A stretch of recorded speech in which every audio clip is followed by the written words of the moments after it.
Il s'appelle Prince Willy Michiki. Il est notre invité de ce soir, Prince Willy Michiki. Bienvenue.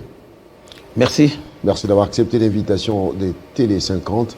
Prince Willy Michiki, vous êtes un vieux politicien, malgré l'âge qui n'est pas encore si vieux que ça, mais vous avez commencé trop jeune votre carrière politique et aujourd'hui, vous êtes membre du bureau politique de la FDCA.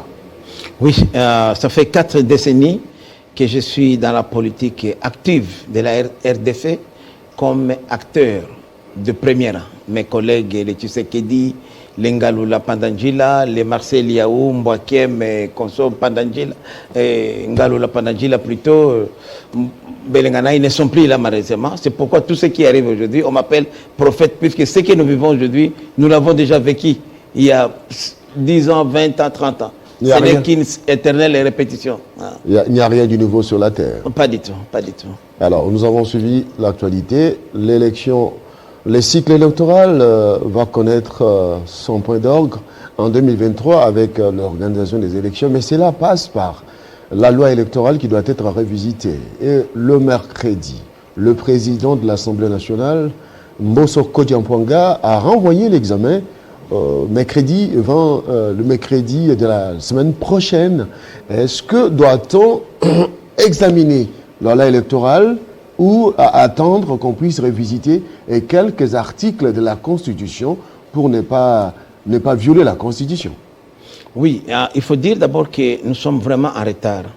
L'examen de la proposition portant sur la révision de la loi électorale devrait en principe intervenir il y a exactement une année. Donc vous comprendrez que nous sommes largement en retard. Et l'objectif de cette révisitation de la loi électorale consiste à donner aux Congolais les meilleures élections et à réduire sensiblement tout ce qui est conflit post-électoraux.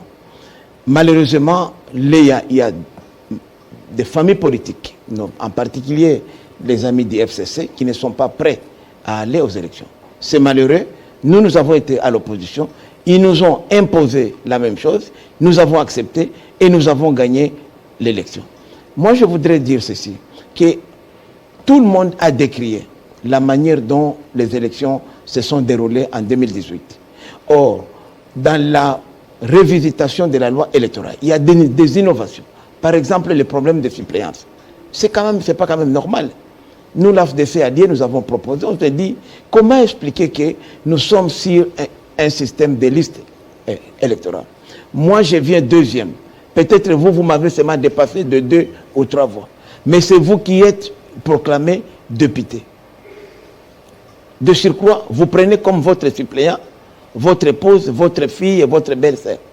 Moi qui ai dépensé mon argent, moi qui ai bâti campagne, moi qui vous ai ajouté des voix pour que vous soyez appelé honorable, on me jette dans la poubelle. Nous avons proposé, nous, par exemple, à l'AFDC, que le deuxième sur la liste soit considéré comme le premier suppléant. Le deuxième sur la liste du regroupement politique. Donc, le deuxième sur la liste des élus, sur le regroupement politique, bien sûr, qui a gagné les élections, au lieu de prendre un suppléant qui ne connaît rien. C'est pourquoi nous avons des problèmes sérieux aujourd'hui au Parlement, puisqu'il y a des suppléants qui n'ont pas été préparés. Et puis, lorsqu'on élit quelqu'un, c'est la personne élue qui est redevable vis-à-vis de ses électeurs. Parfois même, les suppléants est un illustre inconnu. Deuxième problème que nous avons, c'est le problème des feuilles. On a décrié le problème des feuilles. Nous avons introduit des innovations pour faire de façon que nous puissions avoir des listes qui seront approuvées au lieu d'avoir des feuilles. On a constaté aussi la représentation de la femme. Il y a eu moins de 40% de femmes qui ont pris part aux élections de 2018. Nous avons cherché à exiger à ce qu'à chaque liste électorale, qu'il y ait au moins 50% de femmes, côté suppléant comme côté titulaire. Donc ce sont autant des innovations que nous pensons, à ce qui nous concerne, sont importantes. Mais lorsque les amis demandent qu'il faut absolument négocier en dehors, nous disons non. Le peuple congolais a élu les hommes et femmes qui le représentent. S'il y a discussion, s'il y a dialogue, nous sommes pour les dialogues. D'ailleurs, nous, à l'AFDC, nous sommes partisans du dialogue. Mais le dialogue doit se tenir dans un cadre institutionnel. On ne doit pas aller faire les dialogues d'Alari avec les mamans maraîchères et les cordonniers qui n'ont rien, qui n'ont pas de mandat du peuple. Tous ceux qui crient aujourd'hui, même l'opposition est valablement représentée. La Mouka est là, Mouzito lui-même, il est député. Fayou, le député, il a son suppléant. Tous ces Néhémie et consorts Chadar ont des représentants dans l'opposition. Nous sommes prêts pour négocier, mais dans les cadres institutionnels. Et nous disons ceci, qu'à ce qui nous concerne, on ne peut plus revenir aujourd'hui sur la mise en place du bureau de la CENI, puisque les arrêts de la Cour n'appellent pas de débat. Soit nous sommes démocrates, nous respectons la Constitution, ou pas. Mais c'est là, ne pensez-vous pas que ça va bloquer la machine, d'autant plus que le FCC, la Mouka, ne sont pas d'accord sur la manière dont les membres du bureau de la CENI ont été choisis. Oui, ils réclament qu'aujourd'hui, avant tout examen, qu'on puisse revisiter la composition du bureau de la CENI. Parce qu'il n'y a pas eu consensus, on se rappellera que le questeur de la CENI n'a pas été mandaté par l'opposition que vous avez pointé du doigt aujourd'hui. Le premier vice-président de la CENI n'a pas été mandaté par son regroupement politique. Vous êtes un ancien politique depuis des années. N'est-ce pas là la politique qu'appliquait à l'époque Mobutu, qui prenait les membres de l'UDPS, les nommait sans pour autant avoir l'autorisation de l'UDPS, et ça démontrait, après des années, que ça avait bloqué la machine jusqu'à arriver au point où l'AFDEL est arrivé. Non, il faut dire que les amis de l'opposition, malheureusement, lisent la loi électorale en tort et à travers. Que dit la loi électorale? Les délégués à la CENI ne sont pas désignés par les regroupements politiques. Nous, AFDC alliés, nous ne sommes pas compétents. Notre autorité morale n'a aucun pouvoir sur la désignation de notre délégué qui est questeur adjointe, par exemple. Ce sont les groupes parlementaires qui désignent leurs délégués. Et pour les cas d'espèce, moi j'ai vu un procès verbal de l'opposition FCC allié, dont PPRD allié, dont d'ailleurs à l'époque, Manara lui-même était président, qui désignait Manara comme deuxième vice-président et puis Agé Matembo comme questeur. J'ai le procès verbal, moi j'ai le procès verbal. Ce n'est qu'ils ont été... Quel groupe parlementaire? C'est quel groupe parlementaire? C'est le groupe parlementaire de PPRD allié. Mais le groupe parlementaire PPRD allié n'a pas conjuré cela.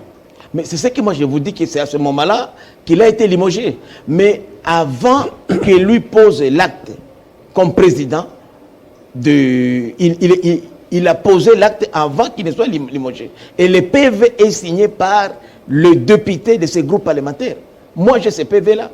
C'est ça le problème, moi j'ai dit. Mais lorsque le bureau a été saisi, les amis se sont rétractés pour aller limoger et remettre en cause cette élection-là. Oh, le PV était déjà, le bureau de l'Assemblée était déjà saisi et a transmis le PV à la commission paritaire.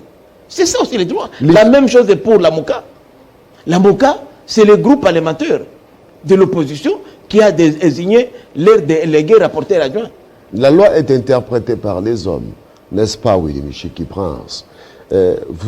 Auréolé de votre expérience politique, ne pensez-vous pas qu'il faut privilégier le consensus au-delà de tout respect des règles dont vous édictez? Parce que, en face de vous, vous connaissez les vrais interlocuteurs. C'est le FCC, c'est la Mouka, qui sont dans l'opposition aujourd'hui. Est-ce qu'il faut faire tabula rasa de ce qu'ils vous recommandent comme position dans le but de trouver le consensus, ou malgré tout, malgré leurs recommandations, malgré leur sortie en salle, eh bien, on avance, mais on a vu que dans l'histoire, ça a toujours été à la base des déblocages et après, on constate qu'il y a soulèvement populaire parce que le consensus n'a pas été à la base. N'est-ce pas là qu'on est parti pour la contestation sur contestation? D'ailleurs, pour moi, je peux vous dire sincèrement, les gens qui représentent aujourd'hui l'opposition au sein de la CENI sont des véritables caciques, de véritables kabylistes. C'est vous qui le dites. Est-ce qu'il y a plus kabiliste qu'Agé Matembo entre nous, sincèrement? Agé Matembo, Manara, là, lorsqu'on a fait les renversements, lorsqu'il y a eu renversement de la majorité, le seul qui a eu même à tirer des coups. Birindo a été cacique, mais il a été nommé Premier ministre par Mobutu sans avoir les bénédictions de l'UDPS. Pour les cas de... Oui. Non. Pour les on cas peut l'être échangé après. Sincèrement, lorsqu'on remet en cause aujourd'hui. Mais Kabila est là. Moi, je vous dis que j'ai des preuves que M. Kabila a donné sa bénédiction à Agé Matembo et à Manara. Bon, sachant qu'il ne parle pas. Non, justement, mais il faut... Moi, j'ai des filles qui comptent. Sa famille politique a donné une position qui reflète la volonté de son autorité morale qui est Kabila. Mais justement, c'est vous qui le dites. Mais moi, je vous dis qu'aujourd'hui, il n'y a pas plus kabiliste que les deux là. Et lorsque nous regardons les FCC aujourd'hui, c'est que les autres là, et ce sont des élus. C'est la première fois d'ailleurs qu'il y a autant d'élus dans les bureaux de la CENI. C'est la première fois. C'est pour dire que... Et puis ce que les gens croient, moi je crois que les amis de l'opposition devraient être contents. Vous savez, moi personnellement, je connais Manara. Vous savez que Manara a fait ses premiers pas à l'IDPS. Ce n'est pas n'importe. Il a les sangs chauds. Et l'autre, Agé Matembo, c'est un assez de l'Issoral, de l'INADEF. Ce sont des coriaces. Je ne vois même pas moi, Willy Michiki, Kadima tenir tête. Contre seulement les deux là. Je ne parle pas encore de Mouindo, qui est la Mouka, l'honorable Mouindo. Donc ça ne sera pas aussi facile. Ils ne sont pas en hauteur de Ce sont des garanties. Ils ne sont plus dans la famille. Ils ont créé. Mais justement, la loi les interdit. On connaît comment ça se passe en RDC. C'est ce qui est intéressant. Oui. La loi interdit tous ceux qui sont. Ils ont prêté serment devant la Cour constitutionnelle. Ils ont coupé leurs cordons ombilicaux avec leurs partis politiques respectifs et leurs organisations sociales. C'est ça qui est intéressant. Donc nous sommes partis pour la gloire. Donc nous sommes partis pour des élections crédibles. Il faut être sûr. Des élections crédibles. Tout à fait, mais moi j'ai dit ceci. Pourquoi mettre la charrue devant les bœufs? Pourquoi ne pas les juger par leurs actes? C'est ça le problème. Pourquoi nous voulons toujours croire à la tricherie? Justement, l'objectif aujourd'hui de réformes que nous apportons dans la proposition des lois portant révision de la loi électorale, c'est justement éviter la tricherie pour que les résultats électoraux puissent rassembler les Congolais au lieu de les diviser. Mais Willy Michiki, les mêmes erreurs ou les mêmes choses que vous avez à l'époque crié sur la toile, sur la place publique pour demander consensus, aujourd'hui au pouvoir, vous refusez le consensus? Est-ce qu'à la veille, sincèrement, Crispin, nous sommes à la veille des échéances politiques électorales? Est-ce qu'on peut aujourd'hui réellement parler encore de négociations, de dialogues entre nous? Il est clair que les amis ne veulent pas les élections. Et moi, je vous dis que si cette affaire de la loi de la révision de la loi électorale ne les concerne pas, ils n'ont qu'à sécher. L'IDPS, en 2006, a refusé d'aller aux élections. Est-ce que la ligne est tombée? Non, mais en 2006. Qui a appelé l'IDPS en 2011? Vous souhaitez qu'il joue à la chaise vide? Moi, j'aimerais même qu'il reste, puisque... Il joue à la chaise vide et puis vous avancez. Moi, sincèrement, ça c'est mon point de vue personnel. J'aimerais que ces amis-là restent un peu à l'écart. Qu'ils voient comment les gens vont organiser les élections démocratiques. Sans eux. Sans eux, et ils verront que ça sera les meilleures élections qui auront eu lieu dans ces pays. Élections monocolores, alors? Non, ce n'est pas monocolore, puisqu'ils ont des représentants là-bas. Ce n'est pas eux, ce n'est pas eux qui crédibilisent les élections. La preuve, parce que tous les 3 cycles électoraux ont émaillé des conflits. Où est l'État? Et ont organisé. Où est l'état des droits, alors? Mais justement, l'état des droits, c'est le respect de la Constitution. Lorsque nous avons une CENI qui a été mise en place par la Cour Constitution demande aussi le consensus. Mais justement, le consensus n'est pas au-dessus de la loi. Malheureusement, je suis désolé. Nous sommes en démocratie, c'est la majorité qui prime. Nous nous sommes pliés à leur majorité, qui se plie aussi, s'il vous plaît, à notre majorité. Quelle majorité? Parce que pourquoi ils s'appellent eux-mêmes opposition? Alors, si nous sommes majoritaires, nous sommes ouverts au dialogue, mais qu'ils apportent. Et puis, lorsqu'ils vous disent ça, ils n'apportent rien comme proposition.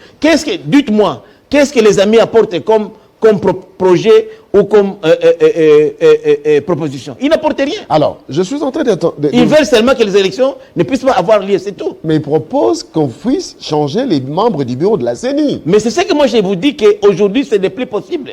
Ils ignorent que les arrêts de la Cour constitutionnelle n'appellent pas de débat. Et la machine sera... Ont-ils des juristes ou pas? Et la machine sera bloquée. Mais justement, mais s'ils sont bloqués, ils ne sont que des individus. Ils n'ont qu'à rester à non, la machine électorale sera bloquée. Mais moi, je vous dis qu'avec ou sans FCC, la MOUCA, les élections auront bel et bien lieu dans ce pays. Je vous rappellerai cette émission et ce seront les meilleures élections. Et ces gens-là, comme d'habitude, ils reviendront. Je vous dis, ils reviendront. Ce n'est pas la première fois que nous connaissons les Congolais. Ça me rappelle... Même pour mettre le bureau en place, ils ne voulaient pas. À la dernière minute, ils se sont précipités.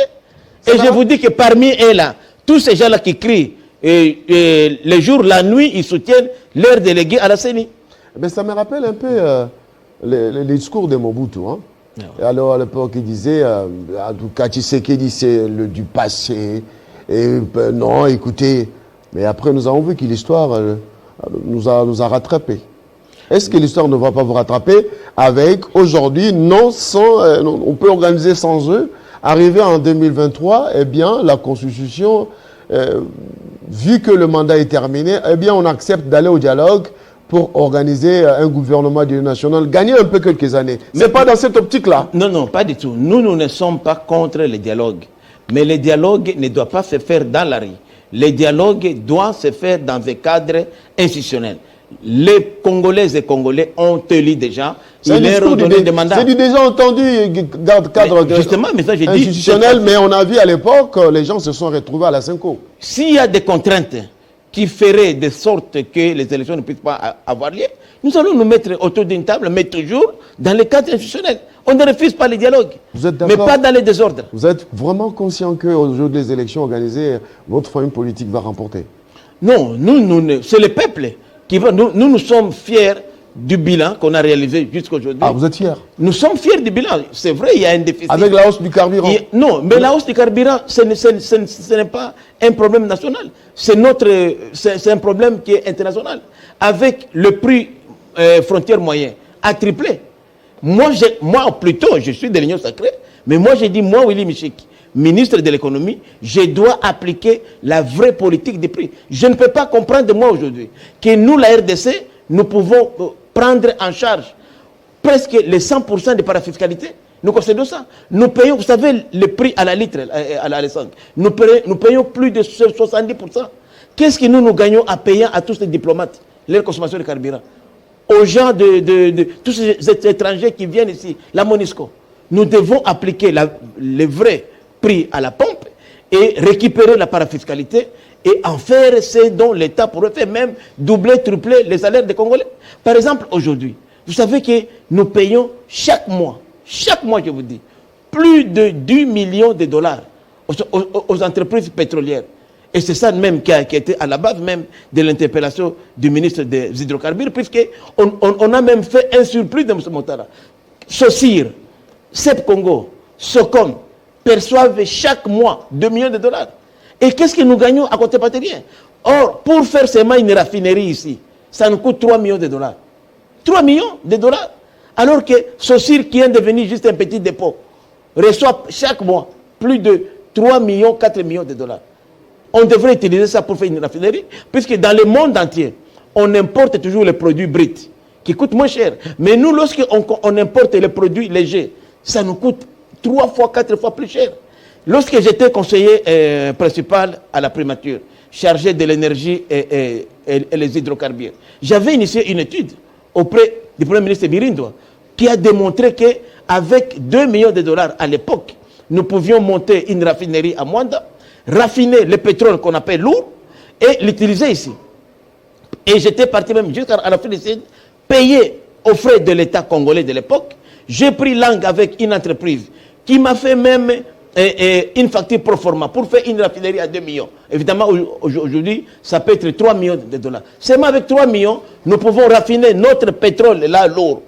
Et c'est la folie de exporter notre pétrole aux États-Unis et d'importer des États-Unis les légers. C'est une magouille, c'est la mafia. Très bien. C'est ce qui est à la base des difficultés, parce que nous devons chercher des solutions locales. Très bien. Voilà. Merci beaucoup. Et c'est pourquoi vous êtes habillé en arabe, en vrai pétrolier. Merci. C'est la tenue officielle que le prince de Dubaï Maktoum m'a offert et ça me fait plaisir de le porter Je le rappelle que samedi vous lorsque j'étais à la mosquée aujourd'hui. Ah, vous n'êtes pas musulman. Je ne suis pas vous êtes- musulman, mais ils m'ont invité. Comme c'est le ramadan, je suis allé les rendre visite et les encourager. Merci beaucoup, France Pélémichiki, d'avoir accepté l'invitation des Télé 50. Mesdames et messieurs, on marque une petite pause et on se retrouve dans quelques instants pour recevoir à son tour le chef coutumier Sa Majesté Fumodi Fiba.